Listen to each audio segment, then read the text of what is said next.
Let's study compaction factor influencing compaction of the soil in the field, optimum moisture content, that is OMC. ठीक है.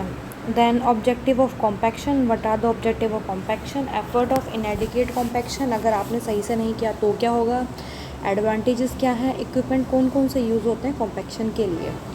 सबसे पहले तो compaction होता क्या है. कॉम्पैक्शन क्या होता है ना कि जो आपकी जो सॉइल है वो पार्शली सैचुरेटेड सॉइल है, मतलब उसके अंदर सॉइल का जो हमारा फेज डायग्राम होता है उसमें क्या है, आपका सॉइल का सॉलिड है, वाटर है और आपका एयर है. 3 फेज डायग्राम है. ठीक है. अगर आप इसको कॉम्पैक्ट करते हैं तो क्या होगा, कॉम्पैक्शन के थ्रू ये जो एयर है ये बाहर आ जाएगी, आपका जो वॉल्यूम है वो कम हो जाएगा. तो जिसमें आपका सॉइल जो होता है पार्शली सैचुरेटेड होता है and you are applying the load and you are going to compact the soil, this is non as compaction. तो जो कॉम्पैक्शन होता है उसमें वॉल्यूम रिड्यूस होता है by expulsion of air only, सिर्फ और सिर्फ एयर की वजह से होता है. ठीक है. इसमें क्या होता है ना, ये आर्टिफिशियली रीअरेंजमेंट है किसका, of soil and packed together. Artificially soil arrange होते हैं, पैक्ड होते हैं, क्या करने के लिए, क्लोजर स्टेट में आने के लिए. क्या यूज़ करते हैं हम लोग, मैकेनिकल मीन्स यूज़ करते हैं, मीन्स हम इक्विपमेंट यूज़ करते हैं. ठीक है. इससे क्या होता है, आपकी ड्राई डेंसिटी होती है वो इंक्रीज़ होगी. अगर आपकी ड्राई डेंसिटी इंक्रीज़ होगी तो आपकी शेयर स्ट्रेंथ इंक्रीज़ होगी, शेयर स्ट्रेंथ इंक्रीज़ होगी तो बियरिंग कैपेसिटी यूज़ होगी. यानी कि आप सॉइल के ऊपर ज़्यादा हैवी स्ट्रक्चर या फिर लोड लगा सकते हैं. ठीक है. पोरोसिटी यानी कि आपका जो वॉइड है वो डिक्रीज़ हो जाएगा. ठीक है. आप इसको कैसे अचीव करते हैं, टैंपिंग करते हैं, रोलिंग करते हैं, वाइब्रेशन करते हैं, और भी है, न्यूमेटिक प्रेशर लगाते हैं, और आप इसमें स्मूथ व्हील्ड भी कर सकते हैं, या फिर आप इसमें शिप फुट रोलर भी यूज़ कर सकते हैं. डिफरेंट मीन्स है.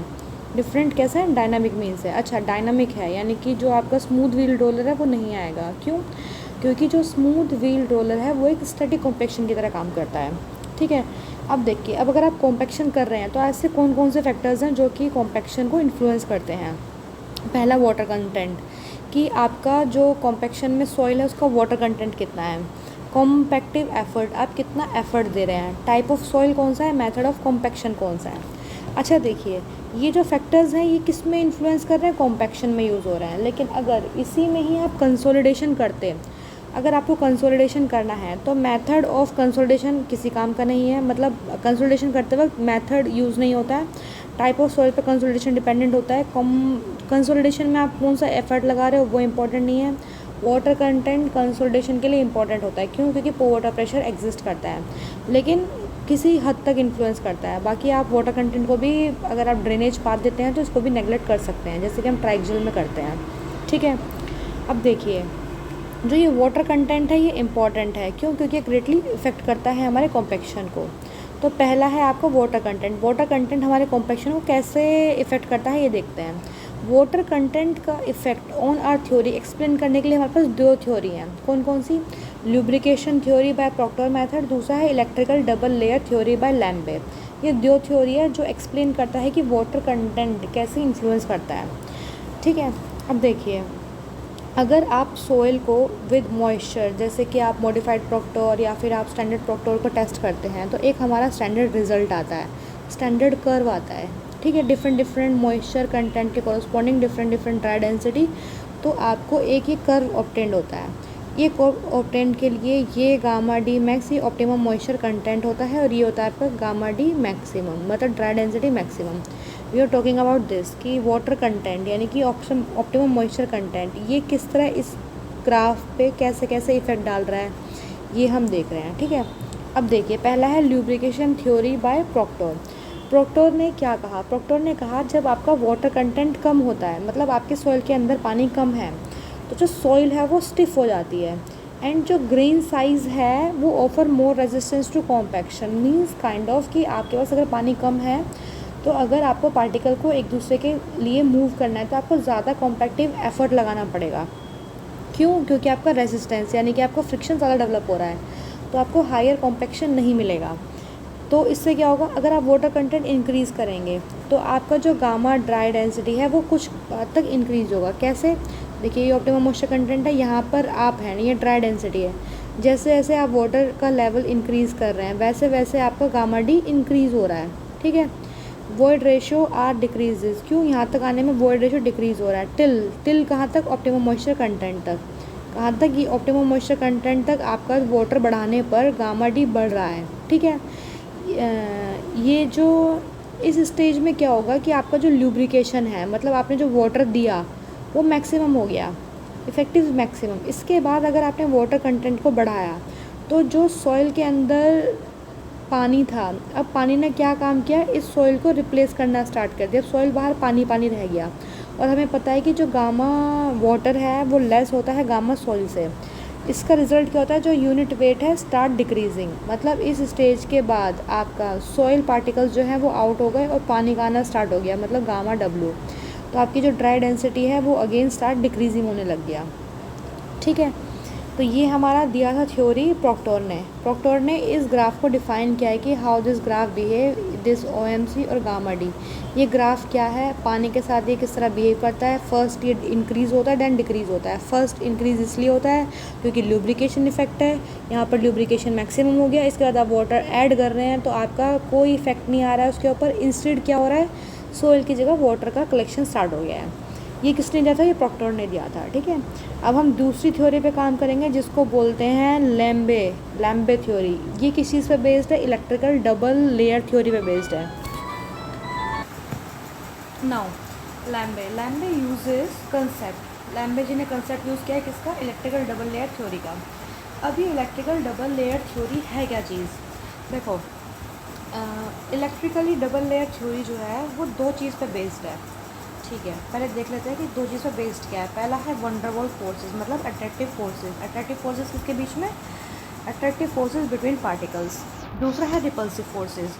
रिपल्सिव फोर्सेस किसके लिए है, due to double layer of absorbed water tending to comes in contact with each other, ठीक है। जो वंडरवॉल फोर्सेस है वो पार्टिकल के बीच की फोर्सेस है जो कि रहेगी ही रहेगी इरिस्पेक्टिव ऑफ एनीथिंग एल्स, मतलब इसका जो मैग्नीट्यूड है हमेशा सेम रहेगा। लेकिन अगर आपके पास वाटर है, अगर आपके सोइल पार्टिकल के ऊपर वाटर है, तो जैसे जैसे ये वाटर की लेयर बढ़ेगी, एक बाद ही लुब्रिकेशन मैक्सिमम होगा, उसके बाद क्या होगा, इनके बीच में रिपल्सिव फोर्स जनरेट हो जाएगी। यानी कि ये डिपेंड करती है कि आपकी थिकनेस ऑफ लेयर क्या है, ठीक है। देखिए इनिशियली क्या होता है ना, जो आपका वंडरवॉल फोर्सेस, मतलब यहाँ पर आपका जो वाटर अमाउंट है वो कम है, तो यहाँ पे जो अट्रैक्टिव फोर्सेस है वो डोमिनेट करेंगे। अट्रैक्टिव फोर्स डोमिनेट करेंगी, मतलब यहाँ पे जो स्ट्रक्चर बनेगा फ्लोक्युलेटेड बनेगा। अच्छा हाँ, ये जो लैम्बे थ्योरी है ना, ये डिफाइन करता है कोहेसिव सॉइल के लिए। इन्होंने यूज़ किया है कोहेसिव सॉइल थ्योरी को, ठीक है। अगर आपके बीच में अट्रैक्टिव फोर्स ज़्यादा है तो फ्लोक्युलेटेड बनेगा।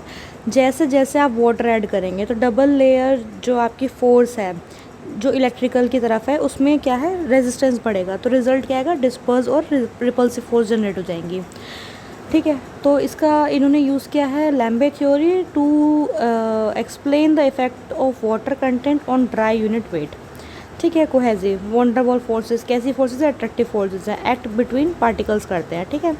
इसके बाद आती है आपकी जो आपकी इलेक्ट्रिकल फोर्सेस यानी कि रिपल्सिव फोर्सेस है। ये किसकी वजह से है, due to double layer of absorbed water. किसकी वजह से, जो आपके सॉइल पार्टिकल ने पानी को एब्जॉर्ब किया है, tending to comes in contact with each other, ठीक है। जो आपका अट्रैक्टिव फोर्सेस यानी कि वंडरवॉल फोर्सेस है, ये जो फोर्सेस है ये हमेशा सेम रहेंगी इरिस्पेक्टिव ऑफ एनीथिंग एल्स, ठीक है। The repulsive force is directly related to the size of double layer. As double layer increases this force is also going to increases, ठीक है। अगर नेट फोर्स अट्रैक्टिव है तो आपका फ्लोक्युलेटेड structure form होता है, अगर आपका नेट फोर्स रिपल्सिव है तो आपका डिस्पर्स स्ट्रक्चर फॉर्म होता है, ठीक है। अब देखिए जब आपका लो मॉइस्चर कंटेंट है, मतलब आप इस जोन की बात कर रहे हैं, यानी कि ये लो मॉइस्चर है या हाई मॉइस्चर है, ठीक है। अगर आपका लो मॉइस्चर कंटेंट है इस वाले एरिया में, आपका जो अट्रैक्टिव फोर्स है वो प्रीडोमिनेंट करेगा, तो आपका जो पार्टिकल्स है उसके बीच में क्या है, फोर्सेस ज़्यादा होंगी, तो आपको ज़्यादा एफर्ट चाहिए होंगे इनको एक दूसरे से अलग करने के लिए, ताकि ये एक दूसरे के ऊपर स्लाइड होकर कॉम्पैक्ट हो सकें।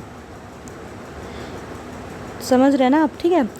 इसके बाद क्या है कि इसका रिज़ल्ट क्या होगा, ड्रॉ यूनिट वेट आपका ऑब्टेंड होगा, ठीक है। जैसे जैसे आप वाटर कंटेंट को इंक्रीज़ करेंगे, डबल लेयर जो है वो एक्सपेंड होगी। अगर आपका inter particle repulsive force increases, particle slide over one another easily and get packed more closely, result in higher dry unit weight, ठीक है। अब ये जो डबल लेयर है ये एक एक हद तक एक्सपेंड होगी। जहाँ पर ये मैक्सिमम एक्सपेंशन होता है उसी को हम कहते हैं ऑप्टिमम मॉइस्चर कंटेंट, यानी कि OMC। यानी कि यहाँ पर आते आते आपने पानी डाला तो यहाँ पर आते आते ये डबल रिपल्सिव इंक्रीज़ हो रही है, लेकिन यहाँ पर एक मैक्सिमम है जहाँ पर आपका डबल जो लेयर है वो आपकी एक्सपेंशन कर सकती है, ठीक है। इसलिए इससे हमें पता चलता है it also explain why the shape of compaction curve is not typically inverted V shape, मतलब ये इतना शार्प टर्न क्यों नहीं है in case of soil which are not cohesive and plastic in nature. ये थ्योरी एक्सप्लेन कर दिया, ठीक है। अब हमारा जो सेकंड फैक्टर है जिसके ऊपर कॉम्पेक्शन आपका डिपेंडेंट होता है that is compactive effort. Compactive effort का मतलब है आप कितना इम्पैक्ट या कितना स्टैटिक लोड लगा रहे हैं अपने कॉम्पेक्शन को करने के लिए। जैसा कि आप जानते हैं जो आपका कॉम्पैक्शन है वो एक एफ़र्ट डिपेंडेंट फिनोमिना है, ठीक है। अब देखिए मेरा एक सॉइल सैंपल था A, इसमें क्या है ना, मैंने अपना कॉम्पैक्टिव एफ़र्ट बढ़ाया। कॉम्पैक्टिव एफ़र्ट बढ़ाने पे जो कर्व है वो टुवर्ड लेफ़्ट मूव होगा, मतलब मेरा जो ड्राई डेंसिटी है वो इंक्रीज़ हो जाएगी, ऑप्टिमम मॉइस्चर कंटेंट कम हो जाएगा on increasing the compactive effort. This is our moisture content versus dry density, ठीक है। So as our compactive effort increases our curve shift towards left and towards upward.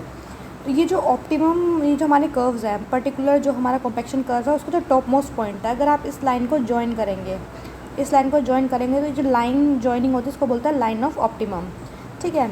ये जो line होती है वो जनरली एक और लाइन होती है जिसको बोलते हैं zero air board line. This is not a straight line, this is a curve line, little bit curve line होती है, this is not a straight line, ठीक है। इसको बोलते हैं 0% एयर बोर्ड लाइन या फिर 100% सैचुरेशन लाइन। जनरली ये देखा गया है कि कोई भी सॉइल 100% सैचुरेशन पे रीच होकर मैक्सिमम ऑप्टिमम मॉइस्चर कंटेंट नहीं देती है।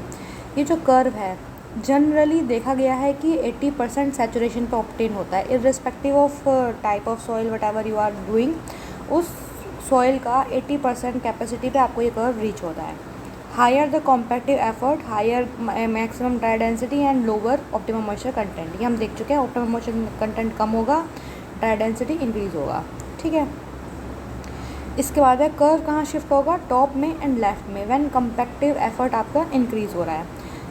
अब देखिए ये जो मार्जिन है ऑफ इंक्रीजिंग, ये जो ऑप्टिमम मॉइस्चर कंटेंट का ये जो मार्जिन है ये कम है, smaller and smaller on dry side of optimum, while on wet side of optimum there hardly any increase at all margin, ठीक है।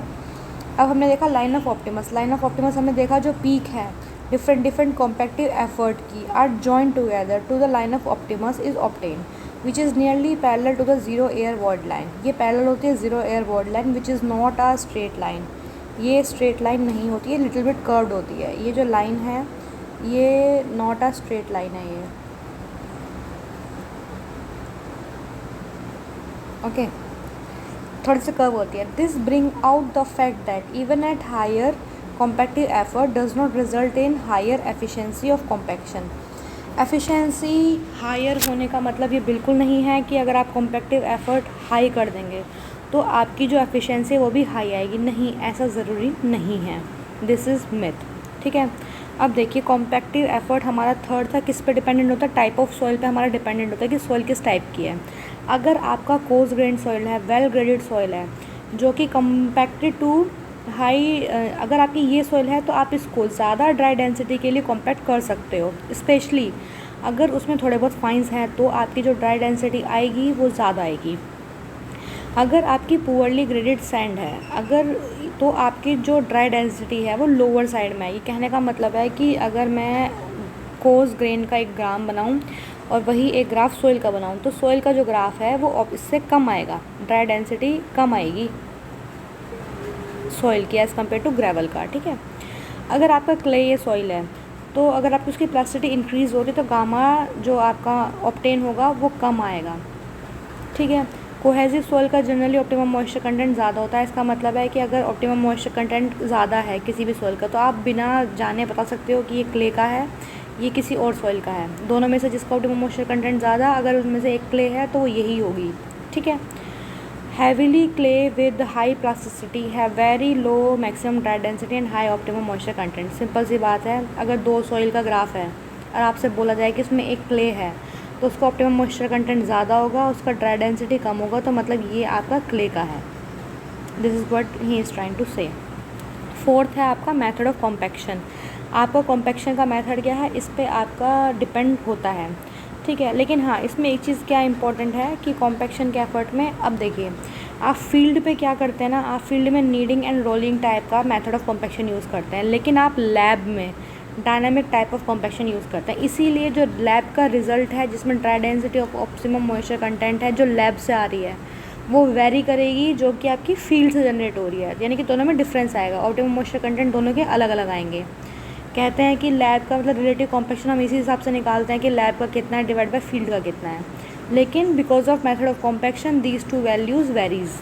This is what we are trying to say here. Higher compactive effort does not mean higher efficiency of the compaction, ये अभी हमने देख लिया, ठीक है। Degree of saturation remain almost same in all the cases, ठीक है। अगर आप कॉम्पैक्शन के एफर्ट को बढ़ा रहे हो तो जनरली देखा गया है कि जो डिग्री ऑफ सैचुरेशन आएगा एट ऑप्टिमम मॉइस्चर कंटेंट वो जनरली सेम आएगा। अब देखिए आपका ऑब्जेक्टिव क्या, आप कॉम्पैक्शन को कर ही क्यों रहे हैं, क्या मिलेगा आपको कॉम्पैक्शन करके। तो आपकी ये सॉइल है, ठीक है, अभी ये ऐसा है, इसमें क्या है, वॉइड्स हैं। कल को फ्यूचर पे इस पर कोई भी लोड आएगा, अगर लोड आपका अच्छा हुआ तो क्या है ना कि ये जो आपकी सॉइल है वो कॉम्पैक्ट हो जाएगी।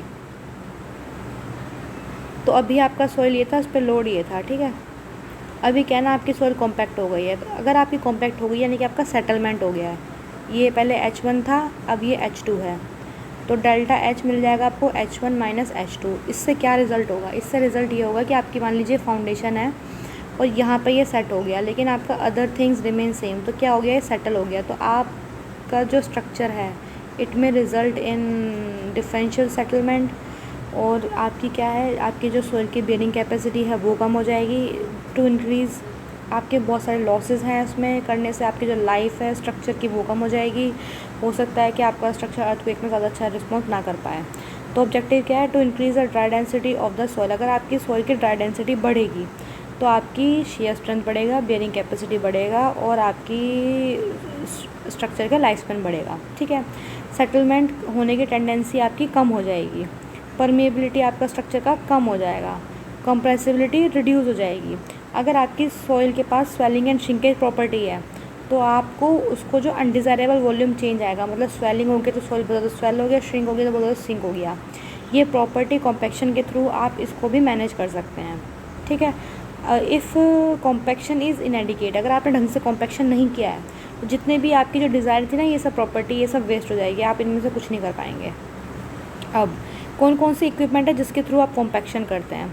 पहला है आपका sheep foot roller. Sheep foot roller में क्या होता है ना कि आपका जो ये रोलर है, रोलर का प्लेन सरफेस है, इसमें ना बाहर की तरफ कुछ ऐसे स्ट्रक्चर्स बने होते हैं। ये क्या करते हैं, सॉइल के थ्रू कॉन्टैक्ट में आएंगे, नीडिंग एक्शन होगा, ये सॉइल के अंदर पेनिट्रेट कर जाएंगे और उसको नीड करेंगे, ठीक है। तो इससे क्या होता है ना कि आप एक पर्टिकुलर लेयर तक आप इसको नीडिंग कर सकते हैं, लेकिन जैसे ही आप इसको रिमूव करेंगे तो एयर एंट्रैप होगी और ये वापस इसमें से ट्रैप हो जाएगा। तो क्या है ना, ऊपर की जो 1 से 2 इंच की जो आपकी लेयर है वो अच्छे से कॉम्पैक्ट नहीं हो पाती है इन शीप फुट रोलर। तो आप क्या करेंगे, इधर में जो स्मूथ व्हील रोलर है, शीप फुट को ख़त्म होने के बाद आप जो स्मूथ व्हील रोलर है उसको 1 या 2 बार ज़रूर इसके ऊपर से मूव करेंगे ताकि आपका कॉम्पैक्शन की एफिशिएंसी बढ़ जाए, ठीक है। ये शीप फुट रोलर यूज़ कहाँ होता है, कोहेसिव सॉइल में यूज़ होता है, ऑब्वियसली है, ठीक है। ये जो है नीडिंग एक्शन, ये जो एक्शन होता है ना जो इसमें इम्प्रिंजेस बने हुए थे, ये जो सॉइल के अंदर पेनिट्रेट होता है, इसको नीडिंग एक्शन बोलते हैं। इसके अलावा आपका वाइब्रेटरी रोलर, वाइब्रेटरी सिंपल सी बात है, वाइब्रेशन है तो क्ले में काम नहीं करेगा, तो ये कोहेजन लेस में यूज़ होता है, जनरली ग्रेनुलर सॉइल में यूज़ होता है। इसका 2 काम है, प्रेशर और वाइब्रेशन। वाइब्रेशन मतलब प्रेशर देगा और वाइब्रेशन देगा। वाइब्रेशन में 2 चीज़ें इंपॉर्टेंट होती है, एक होती है इसकी फ्रीक्वेंसी क्या है, फ्रीक्वेंसी का मतलब है कितने वाइब्रेशन पर सेकंड दे रहा है, और एम्पलीट्यूड क्या है। एम्पलीट्यूड से क्या होगा ना, जो सॉइल पार्टिकल हैं वो ऊपर जाके नीचे आएंगे, ऊपर जाके नीचे, मतलब ये कितना इनमें कितना वो आएगा आपका, ठीक है। अगर आपका ग्रैनुलर सॉइल है तो फ्रीक्वेंसी हमेशा डोमिनेट करती है एज़ कम्पेयर टू एम्पलीट्यूड, ठीक है। न्यूमेटिक टायर रोलर, ये कोहेजन और कोहेजन लेस सॉइल दोनों में अच्छा काम करती है, दोनों में यूज़ करते हैं, ये इंपॉर्टेंट पॉइंट है। इसके बाद ये इसमें क्या है, प्रेशर यूज़ होता है। न्यूमेटिक टायर में आप कॉम्पैक्शन करते हैं as a use of pressure. इसके बाद रैमर होता है। रैमर क्या होता है ना, एक बड़ा सा डंडा होता है, नीचे एक थोड़ा सा वेट होता है, जहाँ पे आपका कन्फाइंड एरिया है, मतलब कोई और इक्विपमेंट नहीं जा रहा, वहाँ पे ह्यूमन मेड इसको रैम करते हैं। इसको थोड़ा अपलिफ्ट करेंगे, उसके बाद इसको डालेंगे। ये रैमरिंग छोटे छोटे घरों में, कन्फाइंड एरिया में, छोटे छोटे with the help of human और with the help of little machine we do it. इसमें क्या होता है, टैंपिंग एक्शन होता है, कन्फाइंड एरिया में होता है, कोहेजनलेस सॉइल, ग्रेनुलर सॉइल में जनरली यूज़ किया जाता है। इसके बाद आता है आपका स्मूथ वीड रोलर। इसमें क्या होता है ना, स्मूथ जो है वो स्टैटिक कॉम्पैक्शन प्रोवाइड करता है, स्टैटिकली तरह काम करता है, क्योंकि विद रिस्पेक्ट टू टाइम इसका जो वेरिएशन है वो कम होता है। More suitable for compacted granular base courses and paving mixes for highway and airfield work rather than compacting earth field. Crush rock, gravel and sand, ये इसका एरिया है जहाँ पे हम इसको यूज़ करते हैं। Okay, thank you.